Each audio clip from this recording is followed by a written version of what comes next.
नमस्कार, मेरा नाम है मीनाक्षी रजत और आप देख रहे हैं अपना फेवरेट डिबेट शो सबका हिसाब होगा। बात पाकिस्तान की करेंगे, पाकिस्तान की सरजमीन पर, क्योंकि इस वक्त दुनिया की सबसे खतरनाक कूटनीतिक बिसात बिछी हुई है। एक तरफ अमेरिका है, दूसरी तरफ ईरान है। बाहर से देखने में ये शांति वार्ता लग रही है, लेकिन अंदरूनी हकीकत बारूद के ढेर जैसी है। दोनों देश अपनी शर्तों पर अड़े हैं और कोई भी 1 इंच पीछे हटने के लिए तैयार नहीं है। तेहरान ने साफ कर दिया है कि वो झुकने वाला नहीं है।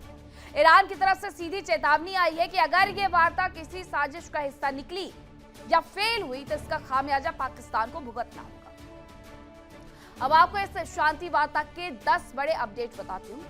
पहला अपडेट ये है कि इस्लामाबाद में अमेरिका और ईरान के बीच में शांति वार्ता हो रही है, पूरी दुनिया ये जानती है। ईरान ने इस दौरान ये दावा कर दिया कि लेबनान में सीज फायर, ईरानी फ्रीज संपत्ति इस दौरान रिलीज की जाए।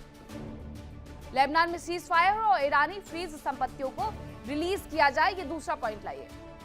तीसरी जानकारी ये कि अमेरिका ने ईरान के सभी दावों को दूसरी तरफ खारिज कर दिया है। व्हाइट हाउस की तरफ से एक अधिकारी की तरफ से ये बताया गया कि ऐसा कुछ भी नहीं है, ना लेबनान में शांति की वार्ता को हमने मान लिया है और ना ही हमने संपत्तियां फ्रीज करने वाली शर्त को स्वीकार किया है। चौथी शर्त ये कि ईरान की धमकी, अगर वादे से यूएस पीछे हट गया तो इसके लिए पाक जिम्मेदार होगा। सऊदी के किंग अब्दुल्ला अजीज एयरबेस पर पाकिस्तान की सेना उस दौरान पहुंच गई है। इजराइल फर्स्ट के प्रतिनिधियों से कोई समझौता नहीं होगा, ईरान की तरफ से यह कह दिया गया है। 7वां पॉइंट यह है कि यूएस से तेल लेना पूरी दुनिया चाहती है, यह ट्रंप का कहना है। ईरान की फ्रीज संपत्ति को रिलीज करने पर अमेरिका सहमत नहीं हुआ है और ये टेबल टॉक से पहले शर्त मनवाना चाहता था ईरान। यूएस ईरान वार्ता फेल हुई तो पूरे क्षेत्र पर इसका बुरा असर पड़ेगा, बिलावल भुट्टो की तरफ से यह बयान आया है। ईरान का सख्त रुख है कि शर्तें पूरी नहीं तो वार्ता भी पूरी नहीं होगी। ईरान ने कड़े शब्दों में कहा है कि वो पाकिस्तान की खटिया खड़ी कर देगा, क्योंकि उसकी जमीन का इस्तेमाल ईरान के खिलाफ हो रहा है। ईरान ने अब तक जो भी शर्त अमेरिका के सामने शांति की टेबल पर रखी, सारी शर्तों को अमेरिका ने ठुकरा दिया है। अब आपको बताते हैं कि ईरान की किन किन शर्तों को अमेरिका अब तक ठुकरा चुका है। ईरान की पहली शर्त यही थी कि लेबनान में युद्ध विराम को नामंजूर किया जाए, लेकिन युद्ध विराम की स्थिति में इजराइल ये कह रहा है कि उसे ये कतई मंजूर नहीं है। ईरान की दूसरी शर्त यह है कि फ्रीज संपत्ति से प्रतिबंध हटे। व्हाइट हाउस की तरफ से कह दिया गया कि हमने ऐसी कोई शर्त स्वीकार ही नहीं की है। ईरान की तीसरी शर्त यह है कि हमें यूरेनियम संवर्धन का अधिकार मिले, जो कि यूएस और इजराइल को एकदम नागवार गुजर रहा है। ये 3 बड़ी बड़ी शर्तें हैं, लेकिन अभी तक इस पर कोई बातचीत बनते हुए नजर नहीं आ रही है। दोनों देशों में से कोई भी देश टस से मस नहीं हो रहा है और यही वजह है कि बारूद की गंध अब तेज हो गई है और ऐसा लग रहा है कि दोनों ही देश एक बार फिर से युद्ध की तरफ मुड़ जाना चाहते हैं। लेकिन इस सब में पाकिस्तान की फर्जियत होनी 100% कंफर्म है। क्यों? क्योंकि कंगाल पाकिस्तान चौधरी बनने चला, लेकिन नतीजा अभी तक 0 निकला है।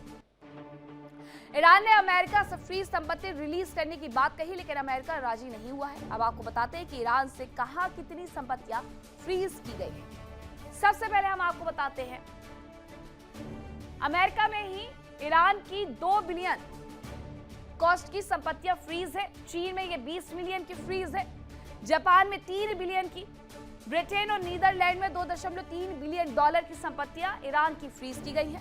साउथ कोरिया में 7 बिलियन की, इराक में 10 बिलियन की, लग्जमबर्ग में 1.6 बिलियन और ये कुल मिलाकर के 11 लाख करोड़ की संपत्तियां हैं जो कि फ्रीज है और इन्हें रिलीज करने की मांग ईरान की तरफ से उठाई जा रही थी, जिसे इनकार कर दिया गया है।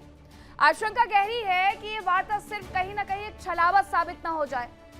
क्या अमेरिका बातचीत की आड़ में ईरान के खिलाफ ग्राउंड ऑपरेशन की तैयारी कर रहा है? क्योंकि यही बात ईरान का मीडिया और ईरानी कहते हुए नजर आ रहे हैं कि अगर ये बातचीत की आड़ में हमारे खिलाफ षड्यंत्र रचा जा रहा है तो हम पाकिस्तान को नहीं बख्शेंगे। एक्सपर्ट्स ये कह रहे हैं, अमेरिका के एक्सपर्ट्स ये कह रहे हैं कि ये टाइम बाय करने की कोशिश है ताकि ग्राउंड ऑपरेशन की तैयारी के लिए अमेरिका को वक्त मिल जाए। और ईरान इसीलिए ये संदेह दिखाते हुए नजर आ रहा है कि अगर पाकिस्तान की सरजमीन का इस्तेमाल हमें धोखा देने के लिए, ईरान को धोखा देने के लिए किया जा रहा है तो पाकिस्तान की खैर नहीं। इतिहास गवाह है कि डोनाल्ड ट्रंप की रणनीति वार्ता के बहाने वार करने की रही है, क्योंकि 27 फरवरी को बातचीत हो रही थी और 28 फरवरी को अमेरिका और इजराइल ने मिलकर के इतना बड़ा हमला किया है कि अयातुल्लाह अली खामनेई को अपनी जान गंवानी पड़ी। जानकार ये कहते हैं कि जब दुनिया की नजरें पाकिस्तान के टेबल टॉक पर टिकी हुई है, ठीक उसी वक्त अमेरिकी कमांडोज किसी बड़े ऑपरेशन को अंजाम दे सकते हैं। ऐसा अंदेशा आखिरकार क्यों लगाया जा रहा है, इसके लिए आपको फ्लैशबैक में लेकर के जाते हैं कि ट्रंप की वार्ता वाली हिस्ट्री भी समझिए, कैसे ट्रंप की हिस्ट्री बातचीत के बहाने युद्ध की केमिस्ट्री बनते हुए नजर आई है। सबसे पहले हम शुरुआत करेंगे अप्रैल 2025 से, जहां ओमान की मध्यस्थता में बातचीत।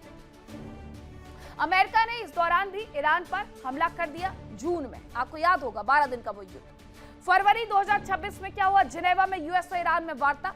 अमेरिका ने ईरान पर इस दौरान भी हमला कर दिया। अप्रैल 2026 अब इस्लामाबाद में वार्ता प्रस्तावित है, जो कि वहां तक पहुंच गई है। दोनों ही पक्ष से मुलाकात पाकिस्तान के प्रधानमंत्री शहबाज शरीफ ने कर ली।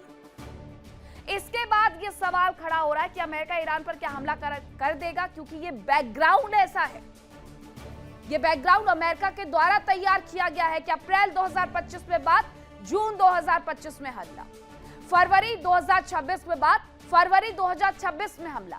अब अप्रैल में आखिरकार आगे क्या? पाकिस्तान इस वक्त दो पार्टों के बीच में पिस रहा है। एक तरफ ट्रंप की आक्रामक नीति, जो ग्राउंड ऑपरेशन के जरिए ईरान की कमर तोड़ना चाहते हैं, और दूसरी तरफ ईरान का गुस्सा है, जो सीमा पर आग लगा सकता है। क्या यह शांति वार्ता वाकई सफल होगी या फिर यह किसी महायुद्ध की प्रस्तावना है?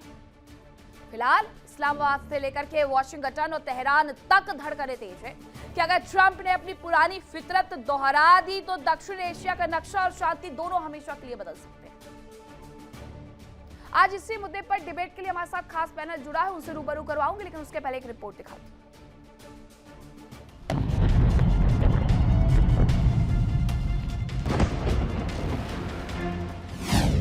धोखेबाज ट्रंप का विश्वासघात 100% करेगा आघात।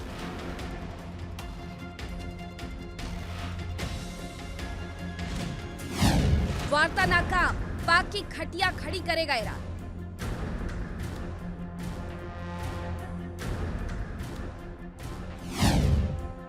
यूएस का वार्ता ड्रामा, ईरान में ग्राउंड ऑपरेशन करना।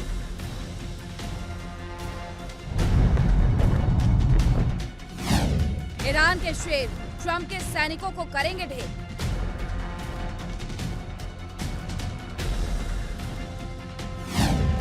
वार्ता में नहीं बनेगी बात, आगे कयामत की रात।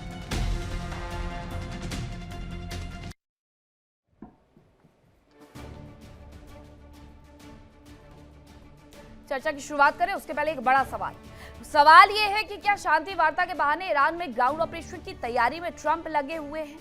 ऐसा सवाल आखिरकार क्यों उठ रहा है, इसके पीछे की वजह क्या है, समझेंगे हमारे एक्सपर्ट से। हमारे साथ जुड़ रहे हैं ब्रिगेडियर शरदेंदु, रक्षा विशेषज्ञ, लेफ्टिनेंट कर्नल हिमांशु सिंह, रक्षा विशेषज्ञ, कर्नल एसके मलिक, रक्षा विशेषज्ञ, असलम रिजवी, ईरान मामलों की जानकार है, राजा कासिम, भू राजनीतिक विश्लेषक है, जो कि हमारे साथ पाकिस्तान से थोड़ी देर बाद जुड़ेंगे। सबसे पहले ब्रिगेडियर, आप ही से मैं समझना चाहती हूँ कि क्या इस पूरे शांति वार्ता के बहाने तैयारी टाइम बाइंग वाली चल रही है, ताकि ऑपरेशन ग्राउंड पर अब शुरू किया जा सके अमेरिका की तरफ से? डोनाल्ड ट्रंप कैसे कैसे बयान देते हुए नजर आ रहे हैं कि हमने आज तक ईरान से अशांत ज्यादा देश नहीं देखा है। तो ये तैयारी इसीलिए की जा रही है कि थोड़ा सा वक्त और मिल जाएगा, वहां सब कुछ बैठ करके बातचीत में लगे होंगे और यहाँ हम ऑपरेशन ग्राउंड में शुरू कर देंगे। देखिए, ये वार्ता से पहले एक प्रेशर क्रिएट करने की टैक्टिक्स है जो यूएस भी अपना रहा है और ईरान भी अपना रहा है, जैसे कि अपने मुद्दे को और वेहमेंटली बड़े स्ट्रांगली रख सकें। देखिए, जब तैयारी तो बहुत दिनों से चल रही, ईरान भी बड़ी लंबी तैयारी करके रखा था और अमेरिका ने भी तैयारी की और लगातार बिल्डअप और एक तरीके का प्रेशर तैयार किया जा रहा था। अब ये वार्ता से पहले एक होता है माहौल क्रिएट करना। उसी के तहत अमेरिका के जेडी वेंस, जो उनके वाइस प्रेसिडेंट है, उनका एक बड़ा ही स्ट्रांग व्यू पॉइंट होता है। तो एक प्रेशर क्रिएट है, कौन कितनी बातें अपने मनवा लेगा इस वार्ता में, इस पे पूरा बैटल है। देखिए, मेरा मानना है कि इस तरीके की वार्ता पे ये तरीके का जो स्टैंड अगर ईरान लेता है या अमेरिका लेता है, तो उससे पूरा एनवायरनमेंट विशिएट होता है और जो वार्ता की जो रूपरेखा वो भी एक अलग किस्म की है। डायरेक्ट 1 to 1 तो बात हो नहीं रही है।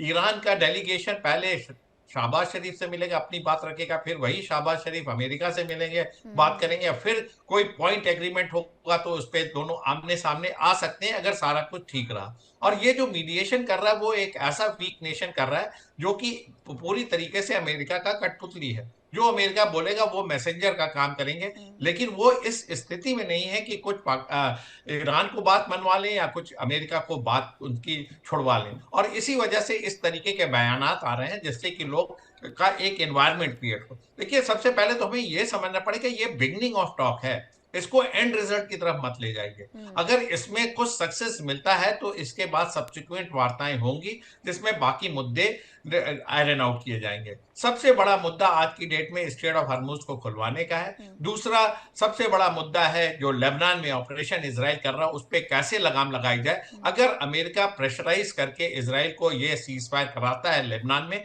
तो एक पॉजिटिव स्टेप होगा। और तीसरा, ईरान चाहता है कि उसके जितने फ्रीज अकाउंट है उसको रिलीज किया जाए, तभी वो स्ट्रेट ऑफ हॉर्मुज खोलेगा। नहीं तो वो उसमें टोल लगाने की बात करता है, रेवेन्यू जनरेट करने की बात करता है जिससे वो रीबिल्डअप अपना कर सके। तो ये सारी चीजें बहुत मुश्किल नहीं है, मेरा मानना है। और आपको ये देखना होगा कि जेनेवा में जिस स्टेज पे टॉक फेल हुई थी उससे आगे प्रोग्रेस करें। उसी जेनेवा टॉक में देखिए डिक्लेरेशन होते होते रह गया था और ईरान ने अपना यूरेनियम का एनरिचमेंट का जो प्रोग्राम था उसको शेल्फ कर दिया था। तो उसी से आगे बात करें।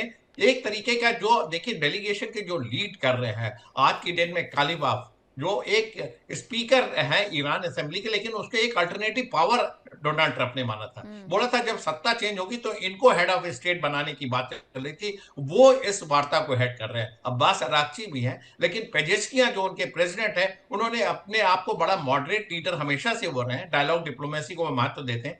तो इस तरीके का मेरा मानना है कि एक तरीके की क्वेश्चनिंग है डायलॉग शुरू होने से पहले, और इसको आप एंड स्टेट ना समझे, ऐसा मैं मानता हूं। और थोड़ा सा ईरान को भी अपने कुछ जी बिल्कुल, अभी थोड़ा सा इंतजार करना चाहिए कि आखिरकार कल तक इसमें क्या नतीजा निकलता है, क्या कोई प्रेस कॉन्फ्रेंस की जाती है। देखिए इंडिया डेली 24/7 अब आपके स्मार्ट टीवी पर।